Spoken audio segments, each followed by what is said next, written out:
मैं काफ़ी लंबे टाइम से सोच रहा था कि मस्तिष्क रेखाओं के विषय में आप लोगों को जानकारी दी जाए, यानी कि ललाट पे उपस्थित जो लाइंस हैं उनके बारे में आपको जानना चाहिए।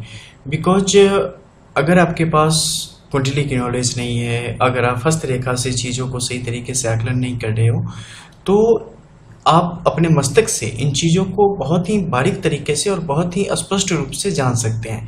हालांकि ये बाकी की सारी विधाओं के मुकाबले कठिन है, क्योंकि ये चीज़ें नॉर्मली आप देख के पता लगा लें, ये कई दफ़े काफ़ी मुश्किल होता है।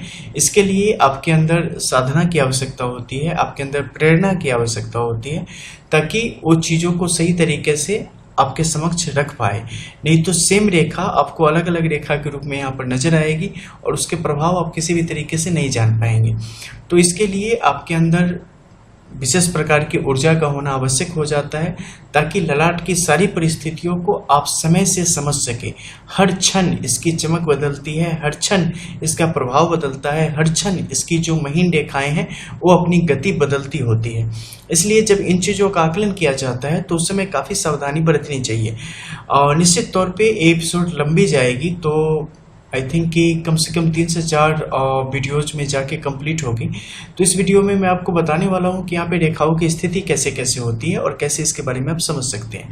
देखो, एक सामान्य जो मस्तिष्क की स्थिति होगी उसमें जो सबसे ऊपरी जो लकीर होगी, यानी कि बालों से बिल्कुल नज़दीक वहाँ की स्थिति होगी, वो शनि की रेखा होती है। ठीक है, उसके ठीक नीचे वाली जो रेखा होगी अगर पूर्ण रूप से बन रही है तो ठीक है, तो ठीक नीचे वाली जो रेखा होगी वो आपके गुरु की रेखा होती है। यहाँ पर ठीक उसके नीचे वाली मंगल की रेखा होती है। मंगल में ध्यान देना कि ये प्रथम और द्वितीय दोनों की स्थिति को साथ में लेके चलने वाली होती है।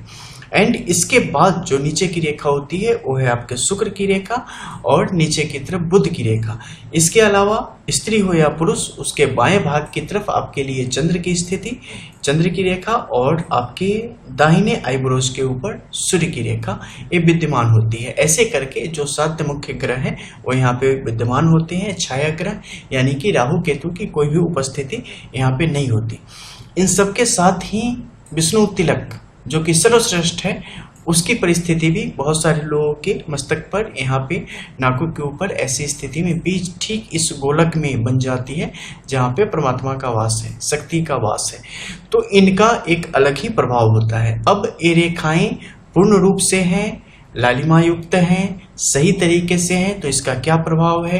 अगर ये टूट चुकी है तो क्या प्रभाव है, टेढ़ी मेढ़ी है तो क्या प्रभाव जाएगा, अगर सिर्फ बीच के क्षेत्र में दिख रही है तो क्या प्रभाव है, किसी और रेखा के साथ टाई अप कर रही है, संलग्न हो रही है तो उसका क्या प्रभाव है, कब किस परिस्थिति में इसे किस स्थिति में होना चाहिए, धनुषाकार स्थिति में है तो ये क्या दर्शा रही है, दोनों किनारों में काफी गहरी है और मध्य में बहुत हल्की हो चली है तो इसका क्या अर्थ है। इन सब का बहुत ही व्यापक प्रभाव है, व्यापक अर्थ है, जो हर एक आपके मिनट को, हर एक सेकंड की, हर एक क्षण को नियंत्रित करने का कार्य करती है। आपके जीवन के हर एक घड़ी को नियंत्रित करती है।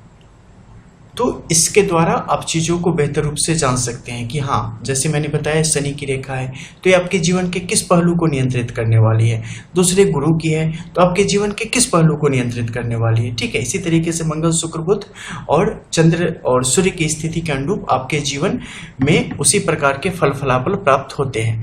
देखो, बहुत सारे ऐसे लोग होंगे जिनमें ऊपर की सारी रेखाएं नहीं होंगी, मध्यम में थोड़ी बहुत होंगी, कटी फटी होंगी।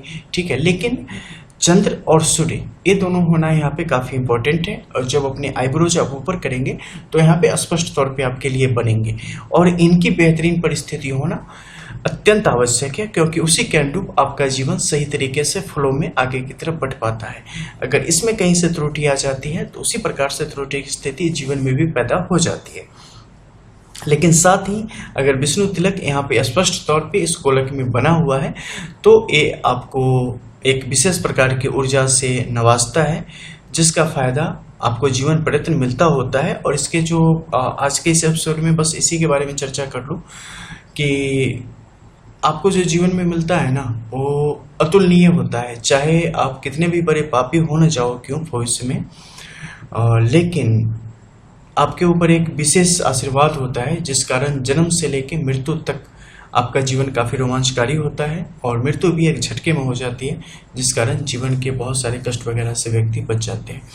इन सब की प्रकृति किस तरीके की होनी चाहिए, नहीं होनी चाहिए, उसके अनुरूप क्या फल मिलता है, इन सब के बारे में आगे आने वाले कुछ वीडियोस में जानेंगे। बिकॉज मैं चीज़ों को एकत्रित कर रहा हूँ इस तरीके से कि आप उसे समझ सके, ठीक है।